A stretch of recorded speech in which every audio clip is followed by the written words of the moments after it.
পাকা আম আর বুদ্ধিমান জামাই। এক গ্রামে এক বয়স্ক মা ছিলেন। তার মেয়ের বিয়ে হয়েছে পাশের গ্রামের এক লোকের সঙ্গে, নাম রহিম। রহিম ছিলেন খুব বুদ্ধিমান, অন্তত নিজের ধারণা তাই। একদিন শাশুড়ি তাকে ডেকে বললেন, বাবা রহিম, উঠোনে পাকা আমগুলো গাছ থেকে পড়ছে, একটু গিয়ে দেখে আসো কতটা পেকেছে। রহিম গিয়ে দেখে এলো, কিন্তু ফিরে এসে গম্ভীর গলায় বলল, আম তো পেকেছে, কিন্তু গাছের উপরে বসে আছে, নিচে নামেনি। শাশুড়ি বললেন, তাহলে একটা লাঠি দিয়ে নামিয়ে আনো। রহিম লাঠি হাটে গেল, আকাশের দিকে তাকিয়ে বলল, আম গাছের উপরে, লাঠি আমার হাতে, কিন্তু যদি লাঠি ছুঁড়ি, লাঠিটাই তো উঠে যাবে, আমি নিচে পড়ে থাকব। শাশুড়ি অবাক হয়ে বললেন, তুমি কি করবে তাহলে?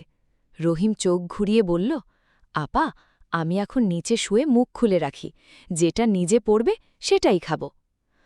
শাশুড়ি চুপ করে দাঁড়িয়ে রইলেন, তারপর চুপচাপ ভেতরে চলে গেলেন। মেয়েকে বললেন, তোর স্বামী যদি এমনই বুদ্ধিমান হয়, তাহলে তো আমার সব গাছই বিপদে পড়বে। শেষ কথা, গ্রামে এমন বুদ্ধিমান মানুষ সর্বত্র আছে, যাদের কাজ না করার হাজারো বুদ্ধি আছে, কিন্তু কাজ করার একটাও নেই।